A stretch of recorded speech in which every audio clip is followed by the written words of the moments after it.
Guerra com a China. Você está pronto? Isso não é mais teoria nem suposição. Os Estados Unidos estão se preparando para uma guerra com a China. Isso não é uma declaração teórica nem mesmo uma declaração rotineira. Este é um passo muito concreto que foi decidido em uma reunião recente do Estado-Maior Conjunto dos Estados Unidos da América. Com base nas conclusões da inteligência dos Estados Unidos sobre as intenções da China, a cada 50 ou 70 anos a população do planeta, desde o momento em que Moisés desceu da montanha, isso foi, aproximadamente 3.500 anos atrás, entra em um grande conflito militar, que recentemente começamos a chamar de guerras mundiais. Início do século XX, meados do século XX, já passamos, aliás, daquele momento em que deveria ter começado mais um banho de sangue. Isso não significa que nunca mais vá começar. Só significa que a escala talvez seja significativamente maior, porque, sabe, quando balança e fica presa lá, e quando soltar, vai bater com tanta força que não vai ser brincadeira. Notou como o antissemitismo está crescendo? Notou como aumentam as tensões entre aqueles que estão dispostos a se esforçar para ganhar a vida e aqueles que querem tirar dos outros? Notou como os jovens de países terceiros, como na época das cruzadas, inundaram os países daqueles a quem eles invejam? Você pode dizer que tudo é diferente. Mas tudo que parece diferente, na essência, continua sendo a mesma coisa. Jovens demais, uma quantidade enorme de energia. É frustrante ver que alguém tem algo que eu não tenho. Afinal, eu sou uma boa pessoa, eu também mereço. E sempre tem alguém pronto para acender o fósforo e fazer tudo pegar fogo. E vai pegar fogo, senhoras e senhores. Vai pegar fogo com certeza. Lady Murphy, lembram? O sanduíche sempre cai com a manteiga para baixo. E se cair com a manteiga para cima, repita mais uma vez. Se algo ruim pode acontecer, vai acontecer. E minha mãe ainda dizia, vai acontecer com você. E ela infelizmente também estava certa, infelizmente. E infelizmente, sempre. A comunidade de inteligência dos Estados Unidos acredita que a China está se preparando para atacar Taiwan entre 2027 e 2030. E muito provavelmente o ataque real acontecerá depois que Trump deixar a Casa Branca em 2029. Ou seja, isso é esperado para a segunda metade de 2029. Os Estados Unidos, é claro, não estão de braços cruzados em relação a isso, tomando a decisão de desenvolver uma série de armamentos que serão capazes de atingir alvos chineses antes que a China consiga detectar o atacante.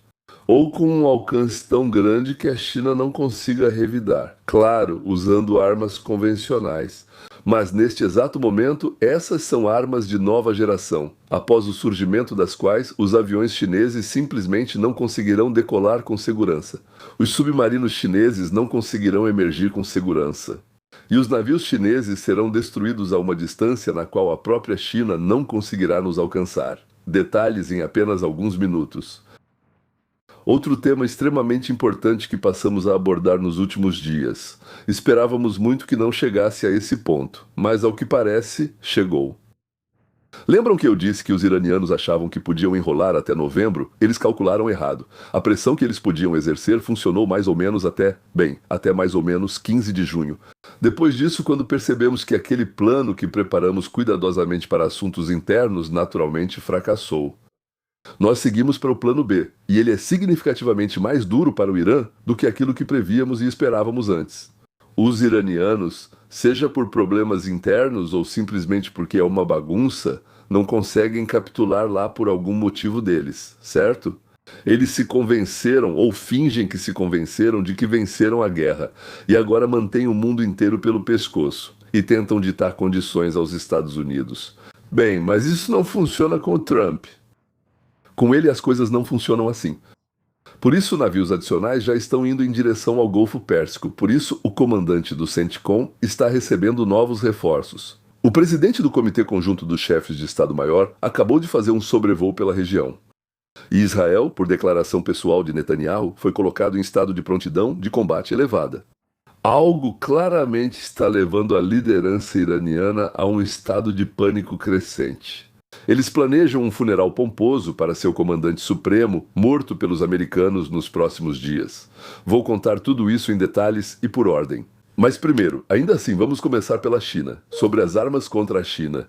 E é por isso que a liderança chinesa, neste exato momento, também está em um estado próximo ao do Irã. Isso se chama pânico, pânico ao estilo iraniano. Falando em linguagem popular, a liderança chinesa está com as calças cheias de uma substância marrom, de cheiro desagradável, meio líquida, ou de uma substância líquida mesmo. Então, no fronte do sul global, mudanças sérias estão acontecendo. O vento está soprando contra os de olhos puxados. Quando eram crianças, as mães deles esqueceram de dizer que se você cospe contra o vento, normalmente esse cuspe acaba voltando no seu próprio rosto. No dia 9 de junho, o Comando das Forças Aéreas dos Estados Unidos na região do Pacífico fez uma declaração que foi um balde de água fria para Pequim. Pela primeira vez na história, foi confirmado publicamente que o bombardeiro estratégico invisível B-2 Spirit, B-2 Spirit sim, é capaz de transportar e realmente usar um míssil antinávio de longo alcance. O míssil de combate se chama AGM-158C. Esse número não significa nada para nós. Senhoras e senhores, vocês leriam isso e passariam direto, simplesmente porque nós não somos especialistas. Para leigos, essa declaração não significa nada. E 2 dias antes, ou seja, em 27 de junho, durante grandes exercícios chamados, se não me engano, Valiant Shield, algo assim perto das Ilhas Marianas. Mariinsky é um teatro, Marianas são ilhas, ao norte de Guam. Então, o B-2 realmente lançou esse tipo de míssil, e um dos primeiros acertos atingiu um navio de desembarque desativado, ou seja, o Juno, um navio antigo, ainda dos tempos do Vietnã e da tempestade no deserto. O alvo foi finalizado por um submarino japonês. Ou seja, com um torpedo pesado, com o apoio de caças do porta-aviões George Washington. Espero que você entenda o simbolismo do fato de que os americanos explodiram de longe e os japoneses finalizaram de perto. Antes desses 2 casos, primeiro aconteceu, depois anunciaram, mas em fontes abertas ninguém mencionava. E por isso eu não sabia que o B-2 tinha essa possibilidade. A integração do míssil foi mantida em segredo, porque isso é crucial. Caças comuns, como o F-16 ou o F-18, têm o que chamamos de assinatura de radar. Eles aparecem nas telas dos radares, muito antes de se aproximarem. Mas o B-2 é praticamente invisível, por isso é chamado de invisível, certo? Para os radares, ele é invisível e, segundo várias estimativas, pode carregar até uma dúzia desses mísseis ao mesmo tempo, lançando-os de uma distância segura para nós, permanecendo despercebido, mesmo no espaço aéreo densamente protegido do inimigo. O alcance do próprio míssil é considerável, bem considerável. 200 milhas náuticas? E de acordo com algumas estimativas, até 500 milhas náuticas. Ou seja, 900 quilômetros. Isso transforma o bombardeiro, que por décadas foi associado principalmente a ataques contra alvos terrestres, ao arsenal nuclear, em uma plataforma aberta capaz de afundar porta-aviões chineses e grandes navios de desembarque. Quero que vocês gravem bem: porta-aviões. Ou seja, exatamente aquilo do que a frota chinesa mais se orgulha ultimamente, chegando a 370 grandes navios. Até 2030, eles planejam ter 430 navios, 35 navios de guerra, enquanto os Estados Unidos têm agora cerca de, quanto mesmo, 291, se não me engano. Ou seja, com o que os Estados Unidos têm agora, o fortalecimento da frota chinesa se torna, praticamente sem sentido. Sem sentido, mas falei praticamente por precaução, como os drones nas batalhas de infantaria, e transformaram a história milenar da infantaria em uma batalha absolutamente sem sentido entre besouros de esterco. Da mesma forma, essa arma muda completamente o conceito do enorme porta-aviões, que carregava uma força militar fantástica. Foram os americanos que inventaram tudo isso. Fizeram, sim. Só que quando outros começaram a usar isso, nós já tínhamos inventado outra coisa. E agora lá vai esse porta-aviões, ou encouraçado porta-aviões, não sei o que mais tem por aí. Destroyer. E de repente, de 3 ou 4 lados, mísseis voam em direção a ele. E o porta-aviões nem sequer detectou o avião. Aqueles de onde esses mísseis são lançados. Ele ainda nem sabe que estão atirando nele. E ele já está pronto. Mas isso ainda não é tudo. Paralelamente, os Estados Unidos estão desenvolvendo um míssil discreto do tipo Arar, com alcance de mais de 1.000 milhas náuticas. Isso é mais de 1.800 quilômetros para comparação. Os atuais mísseis padrão, aqueles que a China, por exemplo, possui, têm um alcance cerca de 10 vezes menor. Senhores, 10 vezes menor A apresentação fechada para os fornecedores de defesa está classificada e planejada para o final de agosto na base de Eglin, na Flórida. E claro, espiões do mundo todo vão correr para lá. O objetivo desse desenvolvimento é extremamente simples e extremamente cruel. Os aviões americanos poderão abater os aviões-tanque chineses. Bem, aviões de alerta aéreo antecipado, por exemplo, e outros alvos críticos e de alto valor. Há uma distância em que os caças chineses simplesmente não têm alcance para alcançá-los, não são capazes de alcançá-los. Pense em um atirador de elite contra a infantaria, mas não em terra, e sim nas alturas, a centenas de quilômetros da linha de contato. Ou seja, estão sentados 3 dezenas de atiradores de elite, certo? Numa zona onde o inimigo não consegue alcançá-los. E eles destroem calmamente, metodicamente, destroem tudo o que se move. Tudo que se move e fica parado, pula ou se enterra. É importante notar que Guam e as bases americanas continentais permanecem ao alcance dos mísseis balísticos e de cruzeiros chineses. Isso continua valendo. Bem, abater aviões americanos que operam a essa distância extrema, a China simplesmente não será capaz. Isso significa que a iniciativa no ar passa para os Estados Unidos. O que significa ter iniciativa no ar? Já vimos isso no Irã. Quero dizer que Israel desempenhou um papel enorme nesses 2 métodos supermodernos de hoje para destruir as forças inimigas. Nesse contexto preocupante para Pequim, as forças de autodefesa do Japão, no último mês e meio, já levantaram caças várias vezes para interceptar aviões chineses sobre o mar da China Oriental. Aviões chineses e russos testam regularmente a zona de identificação de defesa aérea do Japão e Taiwan, testando a reação para ver até onde vão. Aqui é importante ser honesto. Sem alarmismo, a própria inteligência dos Estados Unidos não chama 2027 de uma data garantida ou fixa para uma invasão. Bem, nós já conversamos sobre isso, que provavelmente será em 2029, estamos falando da chamada linha de Davidson. Os prazos foram mencionados ainda em 2021 pelo almirante Phil Davidson como uma referência para a prontidão de combate da China e não como a hora H anunciada. Até mesmo a última avaliação anual de ameaças da comunidade de inteligência americana afirma claramente que a liderança chinesa não tem um cronograma fixo para a reunificação pela força. E a própria tomada de Taiwan é vista por Pequim como uma operação extremamente arriscada e tecnicamente complexa. Mas praticamente todos os analistas sérios do Pentágono aos centros independentes concordam em uma coisa: a verdadeira janela de risco elevado ocorre exatamente no período de 2027 a 2030, pois é nesse momento que, segundo os cálculos, as capacidades da frota e da aviação chinesas devem atingir o auge. É exatamente por isso que o Pentágono está com pressa de testar e demonstrar as novas armas agora, e não quando o tempo começar a realmente apertar.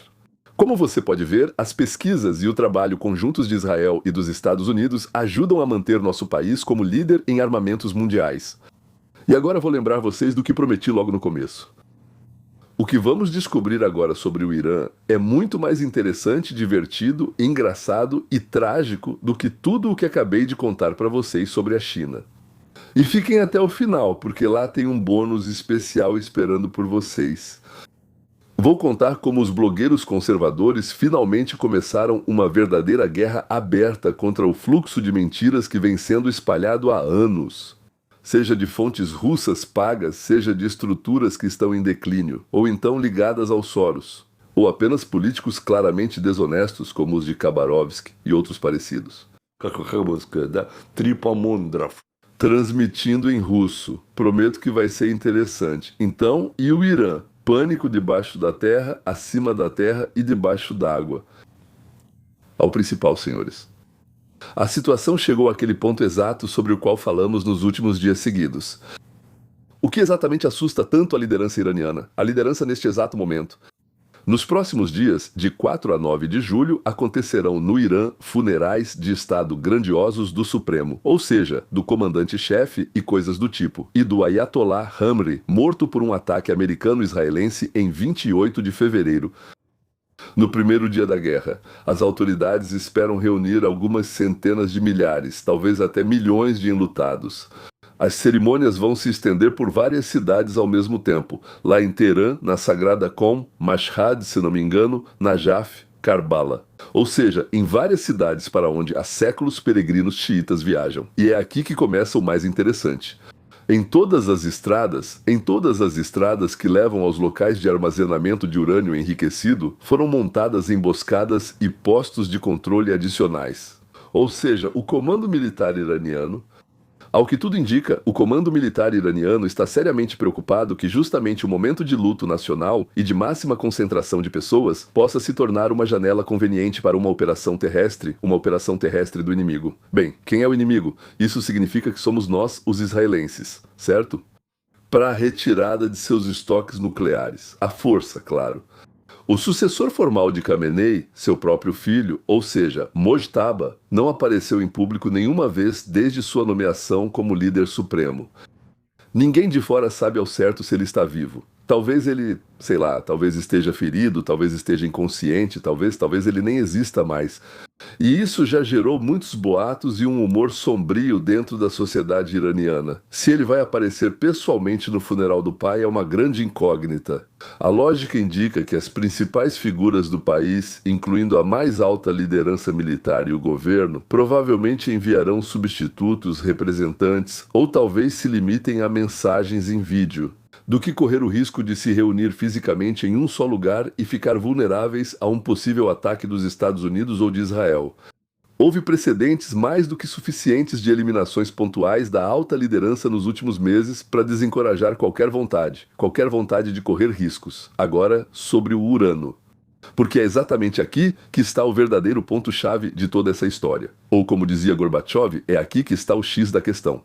Segundo o chefe da AIEA, Rafael Grossi, cerca de 440 quilos de urânio enriquecido a 60%, ou seja, literalmente a um passo do grau militar, que é 90%, supostamente ainda estão no complexo de túneis de Isfahan.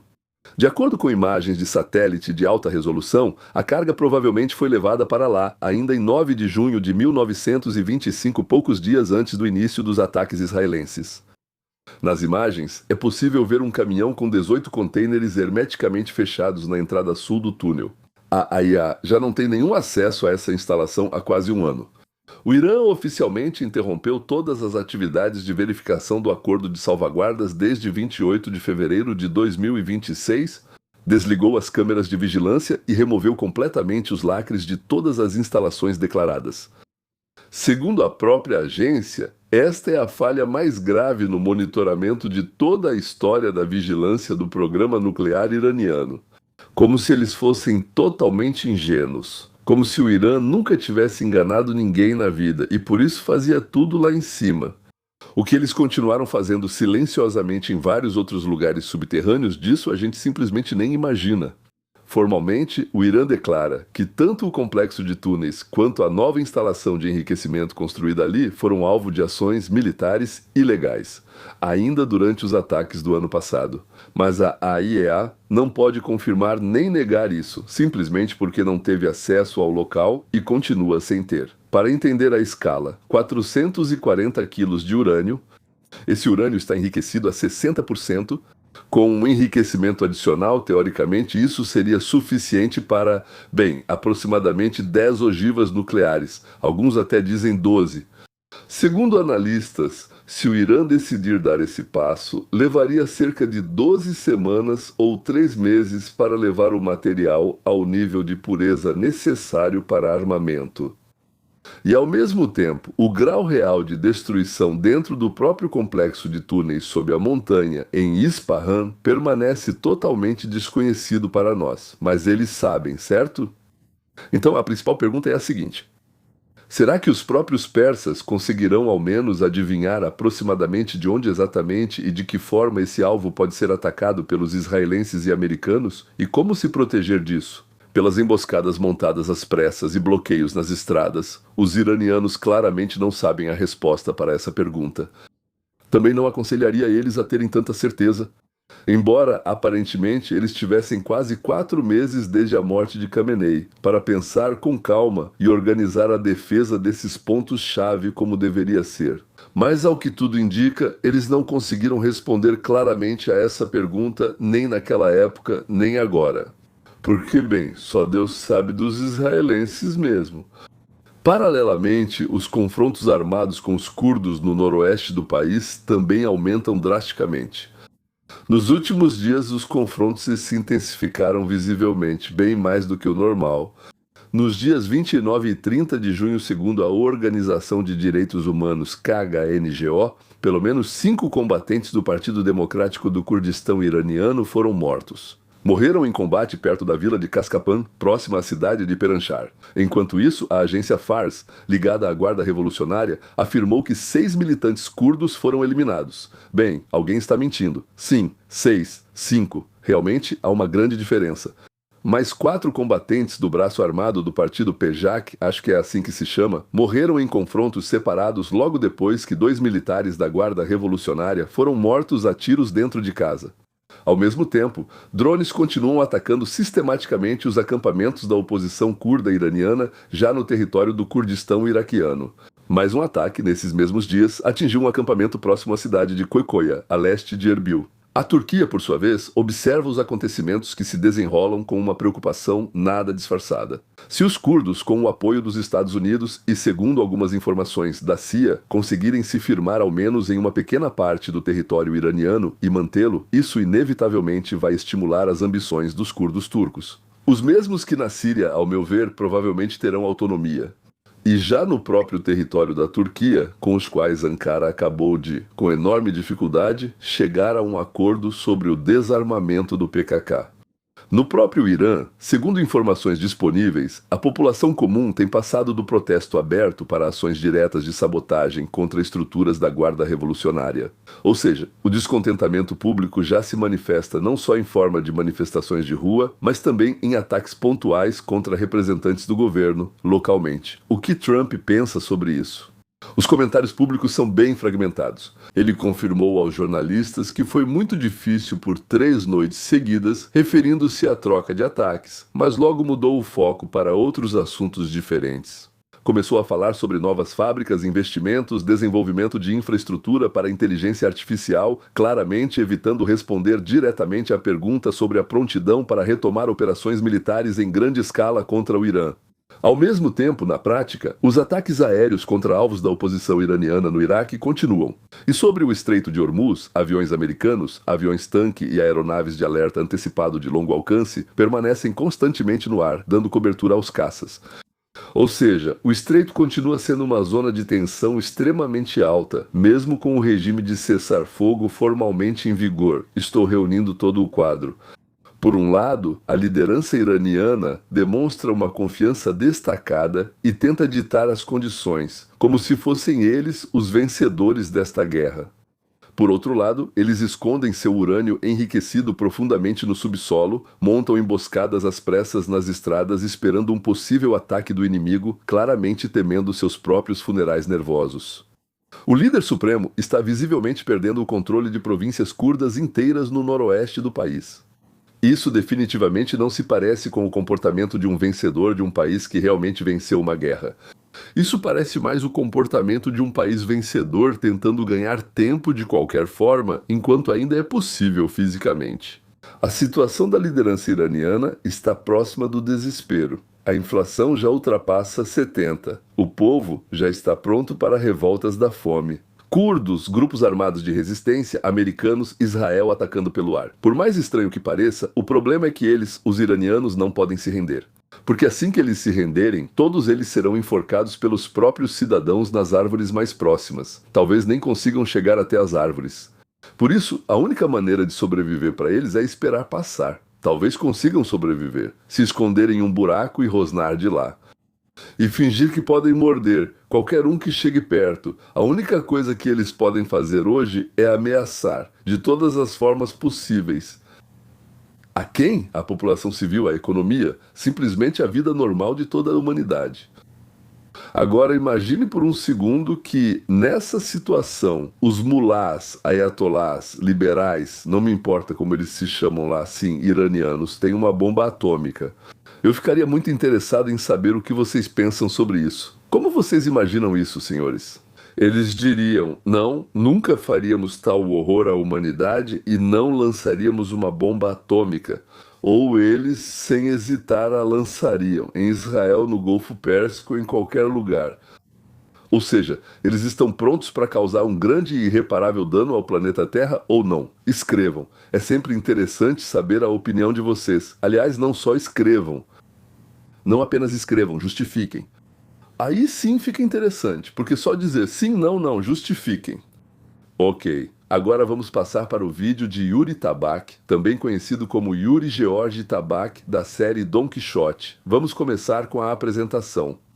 A apresentação é feita nem tanto pelo próprio Don Quixote, mas por uma foto do Don Quixote. Ou melhor ainda, não é? Certo? Na verdade, essa mesma foto decidiu lidar com um mentirosozinho chamado Maxim, de sobrenome Katz. Agora vocês vão se divertir, ou pelo menos dar umas risadas. Olá a todos, aqui é a foto de Don Quixote. E hoje eu quero falar sobre como o blogueiro com milhões de inscritos Maxim Katz manipula descaradamente as informações, engana e ilude seus seguidores. Existem muitos exemplos disso. Vamos dar uma olhada em alguns deles, só para começar. Então, nos é sugerido ouvir o que Maxim, conhecido como Katz, conta para sua, bom pelo que está escrito, audiência de vários milhões de pessoas. Se a política de Trump for implementada da forma como foi anunciada, isso é praticamente um roteiro pronto para uma recessão mundial, uma queda global da demanda por tudo. Ou seja, Maxim fez uma declaração de que, se agirmos de acordo com o modelo econômico proposto por Trump, haverá uma recessão mundial. E a demanda global por tudo vai despencar. Que horror! O nível de vida despencou. Depois disso, eles nos mostram gráficos onde dá para ver que, depois de adotar o modelo proposto por Trump, a demanda global realmente disparou, ou seja, foi para outra direção, subiu. Em resumo, Maxim afirmou que Ivanov venceu no futebol, mas na verdade Rabinovich perdeu no Profirate. Ou seja, é quase igual, mas não exatamente. Foto de Don Quixote. E junto com ele, Gary Yuri Tabak gentilmente nos sugere que Maxim, apelidado de Katz, na verdade não é Katz, mas sim Potts. Vamos em frente. A única coisa que se pode dizer mais ou menos com certeza é que Trump vai adotar uma política de isolacionismo, mas... E com os outros, o que acontece? Trump provavelmente foi para a ilha e participou de tudo. Aqui passou para o pessoal. Potts Katz diz que estou comendo sanduíche de queijo, mas é de linguiça. Ninguém entende por que ele mente. Faz porque quer. Você não quer enganar, só mentir, certo? O mundo inteiro já sabe que Trump não tinha nenhuma relação com isso. E além disso, foi a única pessoa que procurou as autoridades investigativas e se ofereceu para entregar informações sobre as atividades vergonhosas e repugnantes de Epstein. Foi por isso que Epstein passou a odiá-lo. O mundo inteiro já sabe disso. Mas por que então Katz quer continuar dizendo algo que todos sabem que é completamente falso? Eu não sei. Mas há uma resposta. Alguém sugeriu isso. Ele faz isso por ser Potts, não Katz. Ou talvez seja ambos ao mesmo tempo. Registros de voo e documentos do FBI já confirmaram há muito que Trump nunca foi à ilha de Epstein. Nada. A única coisa que posso dizer sobre o presidente Trump é que ele foi a única pessoa que, em 2009, quando entreguei várias intimações para muitas pessoas, ou pelo menos avisei pessoas bastante influentes que eu queria conversar com elas, ele foi o único que atendeu o telefone e disse: "Vamos apenas conversar. Vou te dar o tempo que precisar, contar tudo o que precisa saber." Ele foi útil com as informações, não mostrou envolvimento ilícito, suas informações foram confirmadas e nos ajudaram, sem necessidade de depoimento. Isso foi em 2009, então você sabe se é verdade a afirmação de James Patterson de que Trump expulsou Epstein do Mar-a-Lago? Eu ouvi isso com certeza. Não sei se foi o próprio Trump ou o gerente. Sim, Trump. Mas ouvi um boato de que Epstein foi expulso de lá porque supostamente tentou dar em cima da filha de alguém. E também Trump expulsou Epstein do seu clube. Clube de golfe, né? Clube de golfe. Por ter tentado, como disse o promotor, dar em cima de uma garota jovem e convencê-la a trabalhar como prostituta para ele. Mas Katz não entende nem inglês nem russo, então não ouviu isso. Ele só entende japonês e o dialeto de Nizhny Tagil. Ele, Katz, é surdo e mudo, e parece que 1 milhão de pessoas que o seguem ou são falsos ou são idiotas. O comportamento caótico de Trump está levando cada vez mais pessoas a pensar que o presidente está perdendo o controle. E a América, traumatizada pela experiência com Joe Biden, tem uma opinião mais concreta. que Trump tem demência. Fakes e manipulações da mídia de esquerda e dos idiotas úteis sobre a saúde mental de Trump. Eu já desmascarei isso com sucesso no meu vídeo, Degradação no contexto da síndrome de ódio ao Trump, parte 2. Recomendo muito que assistam. Mas para a informação dos cats e outros solonins que se esforçam ao máximo tentando atribuir demência ao Trump, o Trump recentemente fez um teste para isso. E não foi encontrado o menor sinal de algo anormal nele. Um blogueiro honesto certamente teria incluído essa notícia em algum de seus vídeos para alcançar a objetividade. Mas nosso episódio é sobre Maxine Katz, não sobre um blogueiro honesto. Eu fiz uma pesquisa muito pequena e nada científica no meu canal, onde propus uma pergunta aos meus espectadores. A. Katz é um idiota? B. Katz é completamente idiota? E V. Katz é um idiota útil? E agora estou pronto para compartilhar com vocês os resultados dessa questão. Então, a resposta: Maxine Katz é um idiota 7%, Maxine Katz é completamente idiota 11,4% e Maxine Katz é um idiota útil 92%. Agora, vocês provavelmente vão me dizer que 92 mais 11,4 é mais do que 100%. Sim, vocês estão certos. Mas quando você lida com liberais, os números não têm nenhum valor ou significado. Por exemplo, Astrid Lindgren, essa famosa e renomada escritora sueca, publicou uma carta aberta às autoridades do seu país. Depois que ela foi obrigada a pagar, o governo a obrigou 102% da sua renda anual. Então não vamos prestar atenção aos percentuais que os liberais ou democratas mencionam ou como quer que sejam chamados lá na Suécia. Vamos apenas dizer que a ideia, então, do maxica, ou seja, do idiota útil, venceu em nossa competição, em nossa pesquisa, com uma grande vantagem. Parabenizamos Maxine por essa conquista notável. Bem, naturalmente, vamos agradecer ao retrato de Don Quixote e ao capitão Yuri Tabak. É isso por hoje. Senhores, inscrevam-se no meu canal, no Telegram, então, no Telegram, Leon Weinstein, Leon Weinsteinus, é assim que o meu canal principal se escreve também, esse é o nome lá. Lá eu publico vários comentários curtos e reações, e também dei uma olhada no canal do Capitão Tabaká. Até breve.